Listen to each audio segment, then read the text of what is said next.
Welcome back, welcome back. For all you hating ass niggas, this is for you. It's a new sheriff in town, and I don't care if you don't like it. You gonna deal with it.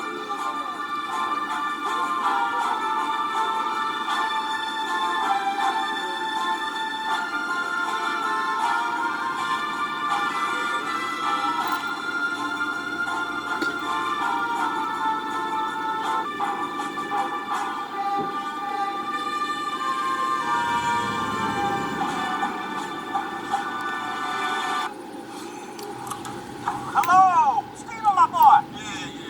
Hello, my ass. Who this nigga up on that name? Who, me? You got nails for breakfast. What's the matter? Why you so Who, warm? me? You miss me? Oh, yes, sir. I miss you like a whole fish fly, like a baby. Miss Mammy Titty. I miss you like I miss a little rock in my shoe. Now, I asked you who this nigga on that name? It's Snowball. You wanna know my name or the name of my horse? Yes, me. That's who the hell you calling Snowball, horse boy? I'll snap your black ass off that man down in the mud. Oh, Stephen. It's funny. I know he is a Freeman. This nigga here? That nigga there. At least introduce it to him. Django, this is another true black brother like yourself. This is Django. Calvin, just who the hell is this nigga you feel the need to entertain? Django and his friend in gray here, Dr. Schultz, are customers. And they are our guests, Stephen. And you old decrepit bastard ought to show them every hospitality. You understand that? Yes, sir. Him, I understand, but I don't know why I got to take lip off this nigga. Oh, I have to know why. Do you understand? Don't matter if you understand. Just do your fucking job. Spend the night. Go from the guest bedroom and get too ready. He gonna stay in the big house? Steve, he's a slave. It's different. In the big house? Well, you got a problem with that? No, I ain't got no problem with it. And you ain't got no problem with running the bed, the sheets, the pillowcase, everything else from this black ass motherfucker. Now, that's all our problem. They are mine to burn. Hating now, your ass problem niggas. right now is making a good impression. And I want you to start solving that problem right now and get them goddamn rooms ready. Get that damn room ready, boy. Get that room ready. Daddy's here. There's nothing y'all niggas can do about it. You ain't stronger than the Most High. The fictional world of X-Men, these people are the members of a new race of people called Homo Superior. The next phase in human evolution, and these individuals have an X gene, an unexplained phenomenon in their DNA, which makes them do things that are beyond regular human capacity, which can make an individual capable of controlling the weather, reading your mind, walking through walls, shooting lasers from their eyes. This X gene is a mutation, so the members of Homo Superior are called mutants. And in the fictional world of X-Men, this makes regular people afraid of them, scared of them, fear them. It makes them an unfairly persecuted minority. So the meaning of the X-Men can clearly be interpreted as an allegory for black people, because you can't think of a minority in America that's been more persecuted than African Americans. The X-Men are feared and hated for simply being born a mutant, while black people are feared and hated for simply being born black. In the American experiment, everyone here is an immigrant or a descendant of immigrants. African Americans have the distinction of being the only immigrants who didn't ask to come, chained and stuffed into boats and brought over to America to be slaves forever. America's first and only civil war was fought over the question of what to do with black people. Confederate sympathizers think that it was about states' rights, but yeah, the right to own slaves. The whole foundation of the Confederacy was a violation of basic human rights. The Constitution of the United States had to be changed not once, but 3 times. The 13th Amendment abolished slavery, the 14th Amendment made black people citizens, and the 15th Amendment allowed black men to vote for the first time. But true emancipation didn't happen at the time because of the rise of a white supremacist terrorist group called the Ku Klux Klan, who used fear, humiliation, intimidation, and even murder to try to subjugate black people in America. These are real historical pictures of lynchings of black people who did nothing other than just be black. Not only is this a horrific crime against humanity, but it was treated as a sport. You can actually see people smiling like they're going to the county fair and judging on the best pig. And no one was ever charged or stood trial or was ever convicted of these horrific violations against humanity. If you're thinking, oh, think about that. We live in a world where black people get locked up every day because they take pictures of themselves on Instagram and all these other things and YouTube, and they say I did this or whatever, and then they go look at where you got your money or what you at your gun, and they're like, wait up, that's illegal. That's illegal. Lock that nigga up. They got pictures of us hanging in fucking trees, burning, eating us and shit, with their faces in the picture. You're telling me you can't track down? You got all this. You could track down me. You could track down my whole generation. You got their pictures. I'm sure you can match the names, and then, you know, get them locked up. And if they're still alive, you know, if they're not, you know, and it, like, what RICO law type shit. Like, how can we get charged 100 years from a crime that we commit, but they got evidence? They put the evidence out there, like, look what I did to you. Ha ha ha ha ha. There's no RICO laws for us. these horrific violations against humanity. If you're thinking, oh, this was a long time ago, this happened in the state.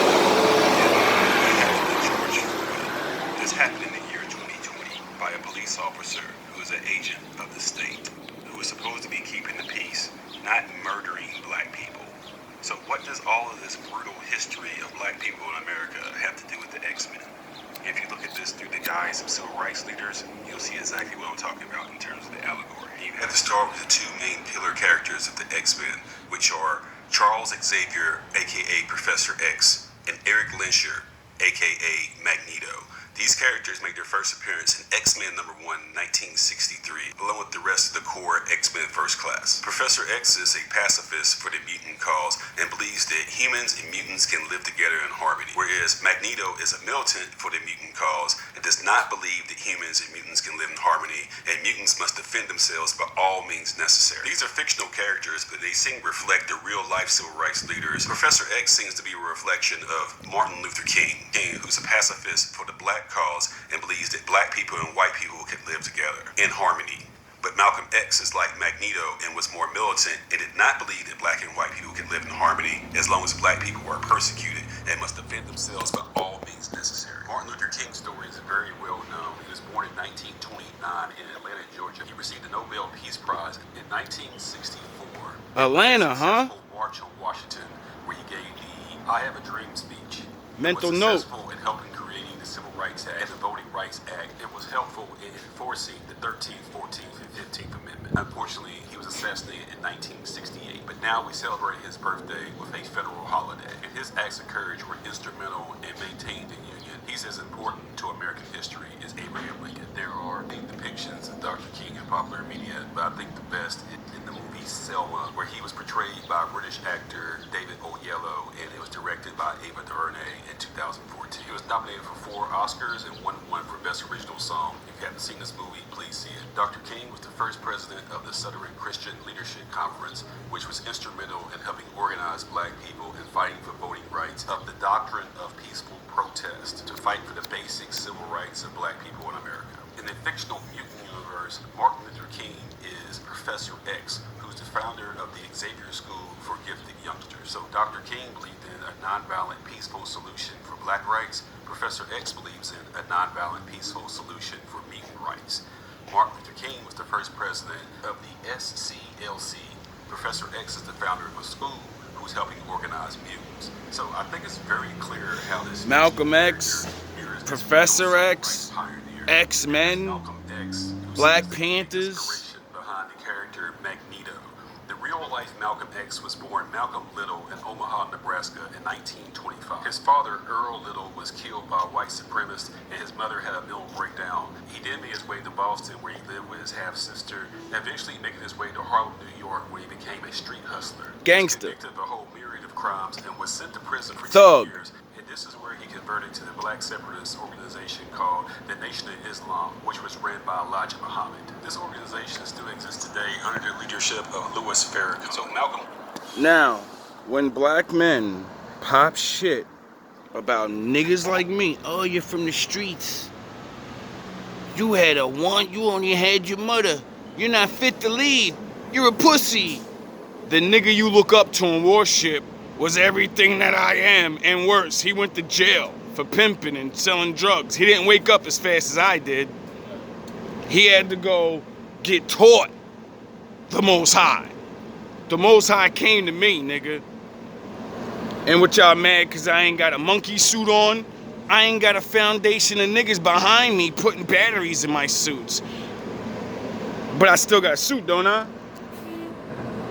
Little becomes Malcolm X and rises through the ranks very quickly and becomes the national spokesman of the nation. All the real niggas was gangsters first. On the international stage, the first one is a news report by Mike Wallace, best known for 60 Minutes, who does a report called The Hate That Hate Produced, which does a chronicle on the Nation of Islam, and the charisma of the Nation of Islam spokesman Malcolm X shines through in this documentary. The next big event is connected to a young boxer named Cassius Clay, who does the impossible and defeats Sonny Liston for the heavyweight championship in 1963.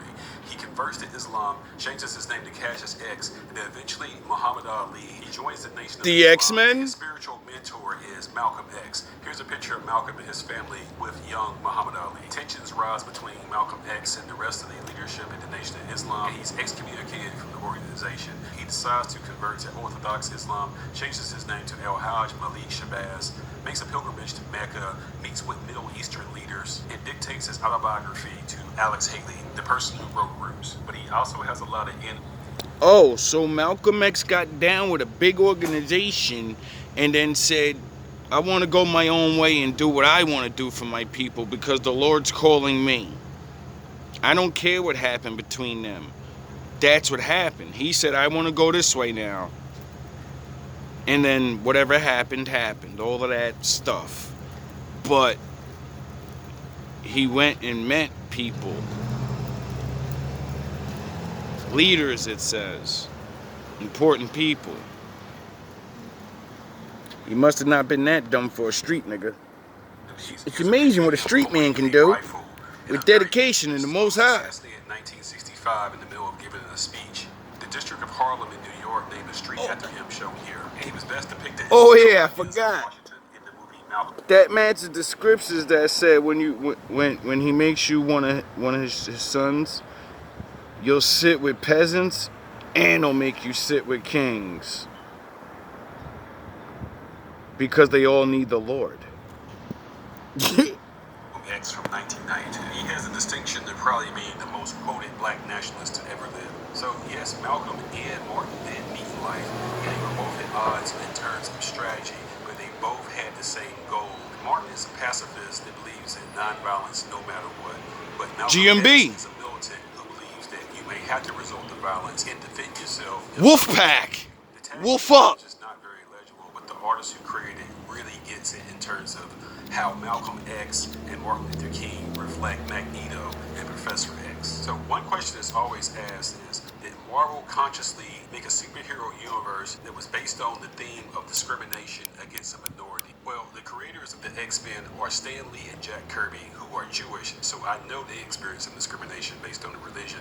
And the X-Men were created in 1963 at the height of the Civil Rights Movement, so I don't have any doubt that they would know who Malcolm X and Martin Luther King were. It's all over TV. It's everywhere. Civil rights organizations such as the Student Nonviolent Coordinating Committee, also known as SNCC. It was a group of young people that mobilized to help the African American cause by doing protests and sit-ins and were committed to nonviolence. And they immediately worked hand in hand with Dr. King. So you can think of SNCC sort of like the first class of the X-Men who worked directly with Professor X for a nonviolent goal for the mutant cause, or in this case, the black cause. And on the more militant side is the Black Panther Party for Self-Defense, founded in 1966 by Bobby Seale and Huey P. Newton in Oakland, California. They stated they were influenced by Malcolm X. X-Men. They were known for their X-Men. outrageous letter jackets and X-Men. carrying shotguns in public. And their core inception was basically to be an open carry armed citizens patrol to monitor the behavior of officers in Oakland, California, which were notoriously racist. They were a black nationalist, anti-fascist, anti-imperialism, anti-racism organization, became public enemy number one by the FBI. So to law enforcement, they were viewed as the bad guys, but for the local community, they were viewed as the good guys because they did things like set up a free breakfast program for children. Black Panther chapters really? popped up in other major cities, including Chicago, which was led by Fred. Question. How do you become the most feared group in America when you're feeding your people? I understand with the shotgun things. It must have been a scary sight to see a black man walking down the street with guns. You know, like now. Like, so, I get it. If I see a bunch of black guys walking down the street with shotguns, what the fuck is going? It's about to go down. So, it doesn't matter. Oh yeah, if I see any group of men walking down the street with shotguns, I'm gonna be like, yo, what the fuck is about to go down? So I get it. But they were trying to feed black kids that nobody was helping. Sound the horns. Hampton, who was targeted by the FBI in their goal to make sure that a black messiah did not arise. He was drugged by an FBI informant who had infiltrated the Black Panther Party and assassinated by law enforcement who decided they're going to be Judge Dredd while he slept in 1969. A wrongful death lawsuit case was settled between the city of Chicago. There you go that word again. $1.85 million in 1982. Hampton's story is told in the movie Judas and the Black Messiah, which has been nominated for several Oscars, including Daniel Kaluuya, who plays the lead character of Fred Hampton. He's best known for playing the lead in Get Out and W'Kabi in Black Panther. He's a fantastic British actor. The Black Panthers in real life are married by the Brotherhood of Mutants, first introduced in X-Men #4 back in 1963. This is a collection of mutants organized by Magneto to fight for mutant rights by all means necessary. It's the first appearance of the Scarlet Witch and Quicksilver. Oh, really? He made a mistake by calling them evil mutants. He just wanted to show that they were antagonists to the regular X-Men team. And they were only 4 issues in at the time, so they needed a clear distinction of who the good guys were and who the bad guys were. Now, the team didn't really become the real evil mutants until there was a 2.0 version of it that was led by Mystique, which we're going to talk about in just a little bit. And then when you get to the most extreme, you have the Black Liberation Army, which operated between 1970 and 1980. The goal was the liberation and self-determination of black people in the United States, and they were responsible for a kidnapping. A lot of you mystique ass niggas out there right now.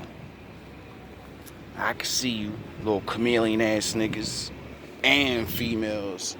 Y'all think y'all slick. Y'all ain't slick. Kidnappings, bank robberies, police shootings, the execution of drug dealers. I feel that the Black Panthers played defense in the liberation of black people as a just and black nationalist organization, but the BLA played offense for black people and became a black terrorist organization. Mutant version of the BLA would be the Mutant Liberation. We're only 4 issues in at a time, so they needed a clear distinction of who the good guys were and who the bad guys were. Now, the team didn't really become the real evil mutants until there was a 2.0 version of it that was led by Mystique, which we're going to talk about in just a little bit. And then when you get to the most extreme, you have the Black Liberation Army, which operated between 1970 and 1981, whose goal was the liberation and self-determination of black people in the United States. And they were responsible for kidnappings, bank robberies, police shootings, the execution of drug dealers. I feel that the Black Panthers played defense in the liberation of black people as a just and black nationalist organization. But the BLA played offense for black people and became a black terrorist organization. The mutant version of the BLA would be the Mutant Liberation Front, making their first appearance in New Mutants number 86. And because comics are weird, the team was led by Strife, which is an evil clone version of Cable. Their first mission was busting some mutants out of prison, but after that, they were responsible for numerous acts of terrorism. Not to be outdone, the shapeshifter known as Mystique led her own version of the Brotherhood of Mutants, with a team consisting of herself, Avalanche, the Blob, Destiny, Pyro, and she discovers a runaway, frightened teen mutant with very dangerous powers named Rogue, and becomes a mother figure for her. Mystique's Brotherhood's most famous mission was the attempted assassination of Senator Kelly, an anti-mutant politician, but this plot is stopped by the X-Men. In the first 3 live-action X-Men movies, Mystique is played by Rebecca Ramon. See, if you're not getting the point, what he's trying to say is when they had the good guys come out, the bad guys made a fake version of them and said, go out and fuck shit up and make them look bad. And then the X-Men, that's who they were fighting against. You don't get it? The X-Men were fighting their own kind because some of them were paid off to go make them look bad. And they said, what the fuck are you doing? It's where the Tents of Shem and shit come in. And she's a lieutenant of Magneto, but does not break off on her own. After the soft reboot, the character is played by Jennifer Lawrence, who acts more independently in her quest for mutant liberation. So that's much closer to the comic book origin. The Mystique character also was a very pro-mutant militant and echoes something like a black militant because they refer to her as Raven, and she says that's her slave name. Only call her Mystique. Let's look at some other things that are connections to the black experience to the X-Men universe. And that would be Morlocks. These are mutants that literally live underground. The old and they Raven. can't pass as human because they look too strange looking. They first appear in a storyline within the X-Men where they kidnap the Angel, and the X-Men have to go on an adventure down into the world of Morlocks to try to rescue him. The Morlocks are led by a woman named... So the X-Men went to go rescue the Angel. Come on, man. Like, really? These are the old versions. The versions, you know, most of us, we wasn't born. This is the story, the original. When our parents were watching this. This is when they were comic books, before it was on TV. You had to read. And for some reason, they only play the first couple of things of the entire X-Men universe. Spider-Man universe. You ever notice they go up like a little bit and then they restart it all over and go back to chapter 1 again and go up a little bit and then restart it over again? It's like you're in an endless loop and you never get to the end of the story.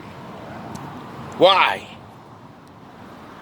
What's so important about the other side of the story?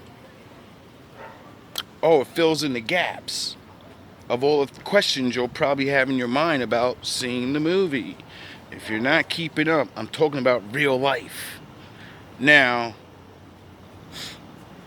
it's the same thing I say and many other people say about learning about the faith and being beat in your head to only look in one book when there's two and many others. That's what Big Judah was trying to tell y'all. Only look in the New Testament. That's not what Jesus said. That's not what the guys in the book said. So, do I listen to them or do I listen to the guys that everybody says to listen to? Now, and then you got to go back to the old one. Now, when you go to the old one, all the questions everybody see, I'm a person. We all grow in this. We all have a blank slate, right? And I had many questions. And then I went to the old version and got my questions answered. And then started my journey. That most people would never do. Like, most people figure things out, even if it's just the law. Even if you don't figure out, I have to read both books. It doesn't matter, because both books tell you to do the law. And that's all that matters, right? But for me, it wasn't like that. Everyone wakes up to different truths about anything in reality, and we respond different. Now, most people respond and they go to church or they read the book or what. I don't know what they do. I don't know what you do. But I do, because I live in the world and I ask you questions. No one, not many, went on a journey like I had to keep going, and gain more knowledge. I'll never act like I know everything, for I'm just a man, I'm a fool. My father's the one that makes me go look things up, and what I can retain makes me smarter than others. And then there's others that'll be smarter than me. I'm not here to be better than other people, smarter than other people. I'm here to do what my forefathers did and what my father told me to do. Do the law as best you can and teach others how to do it. Now, I'm new at this, so I gotta stun on these niggas. Pardon the language. But it's because I'm young at heart. I'm young at heart, so I keep, I guess, young in the face or something like that. It's funny when I walk around the earth, people ask me my age or whatever, or they guess it and they think I'm all young, cut my shit off or whatever. If I cut all of this off, I look like I'm fucking when I was in high school. Not completely, but, you know. But that's the blessing of the Lord. For whatever reason. But most people don't understand that's also a test. A test that a lot of people fail. A lot of people get blessed with looks, but don't realize you're being tested the most. It's like being rich at birth. What are you gonna do with it?